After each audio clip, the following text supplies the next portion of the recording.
There are other stories, of course, which we've had on the back burner now for quite a long time. The Epstein story, of course, one that we've been covering very closely. Let's put this up on the screen. We finally have accountability on the Epstein case. The problem is, it's not in this country, it's in another country.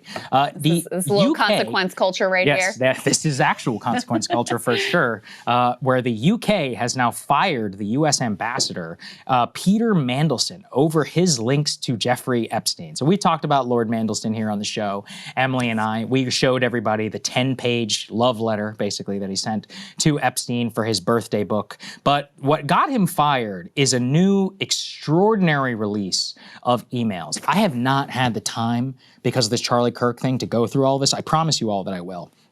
Let's put this up here on the screen. This is the exact email which was revealed by Bloomberg. New trove of Jeffrey Epstein emails that got him fired. Here's what the email reads back in June of 2008. I think the world of you. I feel hopeless and furious about what has happened. This is when Epstein is going to jail. Keep that in mind. I can still barely understand it. It just could not happen in Britain. You have to be incredibly resilient, fight for early release, be philosophical about it as much as you can. Everything can be turned into an opportunity that you will come through it and be stronger for it. The whole thing has been years of torture, and now you have to show the world how big a person you are and how strong. Your friends stay with you and love you.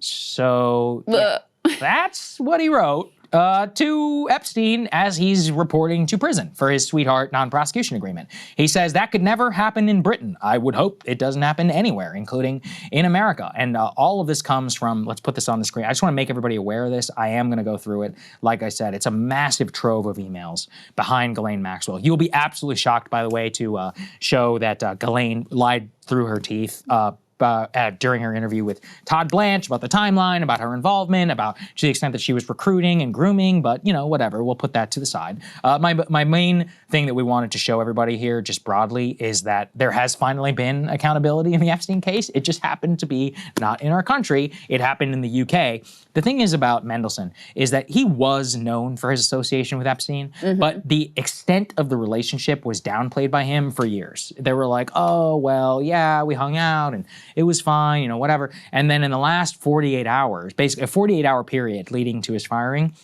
the birthday book comes out, which I don't think the government knew about.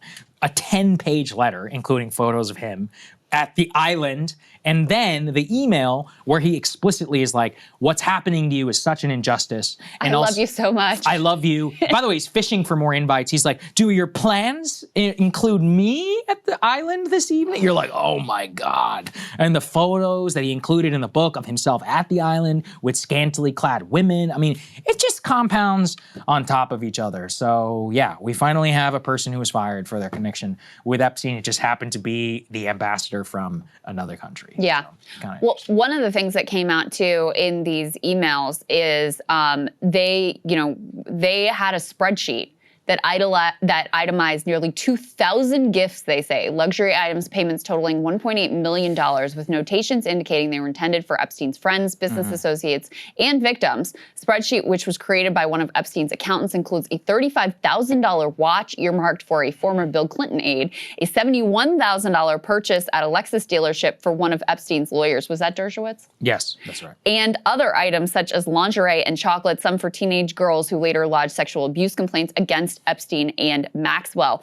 They also say that the spreadsheet indicates Maxwell very involved in helping arrange all of these gifts and all of these luxury items. So another aspect of his effectively influence operation comes into view here, where he was using these invites, whatever information he could gather on these individuals, in order to have this circle of rich and powerful people around him. And part of that was the proffering of these luxury gifts to keep them all on the inside. And, this dovetails too with the reporting from the New York Times about JP Morgan and why he was kept on as a client there, because he had ingratiated himself to some of the executives, number one. And number two, they were openly saying to each other, hey, if all of these rich and powerful men, if they think he's okay, like, who are we to judge? Even after, again, the details that come out, and he was a registered sex offender, and they're looking at his transactions and saying this is all really sketchy.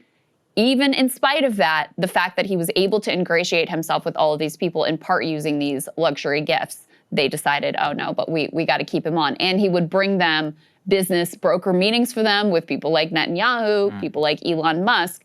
And so they, they decided to just look the other way. Yeah, look, it fits with everything that we know. It also fits, by the way, as I talked about, accountability. Unfortunately, there has been now, I mean, the way that these guys are acting is a joke, the House Oversight Committee, because look, first, let's give them the credit, which is fair. They got this stuff and they released it. Thank you. Thank you for releasing the birthday book. Now, you only did it because the Democrats had already released the Trump page, but whatever. All right. Thank you, at least for all of it. Now, though, this whole, remember, if you guys remember this Trump signature, seems quaint to talk about this now, even though it was like last week, where Trump's White House was saying that the signature itself is fake in this one page of this book compiled back in 2003, but the rest of the book may not be fake, and in fact could be accountable. And to the extent that it's a hoax for people who care about it, not necessarily the page itself, although the page itself is also a hoax. So here is the House Oversight Committee being asked if they're going to, look, if it's a fake signature, are you going to look into it? Because that would be forgery. It would be extraordinary. And here's what the House Oversight Committee chairman had to say. He did not sign it, so I take the president at his word. I don't think the Oversight Committee is going to invest in looking up something 22 years ago. We're going to look. So you're just going to take the president at his word that this is not it? What does it have to do with anything? Well, if you don't care about what happened 22 years ago, then why'd you release the book in the first place, right? Because what does it tell us? Because it shows people's close relationship. And by the way, no one else in the book has denied. Yeah, no. But that it was their signature, that they did. Everyone's just stayed quiet. Actually, no. A lot of them have confirmed it. They've said, I regret sending the message. Or they're like, well, here's what I meant, by this. So just so everybody knows, all right? Bill Clinton hasn't denied it. Alan Dershowitz hasn't denied it. Leanne Black hasn't denied it. His buddies haven't denied it.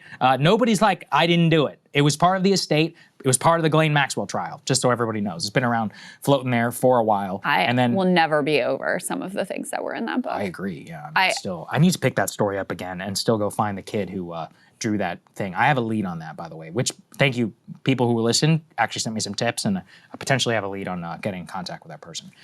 Last thing here on the Epstein story, we have another one here of somebody who says, I don't even want to see the book, just so they don't have to be asked about it. Let's take a listen. You seen that letter? And I've not, but I would love to see it like matched with his handwriting. Yeah, it just seems really wild. Yeah, I don't want to see it. He says, I don't want to see it after the reporter shows him the letter. So he says, I'd love to see an analysis of the handwriting. Yeah. And then he's like, well, I have it right here. He's like, I actually don't want to see that at all. I don't want to look at it. I don't want to talk about it. Next question. What a joke. All right. Will people still care? I kind of hope so. I hope the story doesn't die. So if you're out there, by the way, Charlie, he actually did care a lot about the Epstein story, just so you guys understand. He did backtrack a little bit later on, but he fought pretty hard behind the scenes from what I know for release. So if you do want to fold that into it, I don't think he would want you necessarily to care, to stop caring either. Hey, if you like that video, hit the like button or leave a comment below. It really helps get the show to more people. And if you'd like to get the full show ad-free and in your inbox every morning, you can sign up at breakingpoints.com. That's right. Get the full show, help support the future of independent media at breakingpoints.com.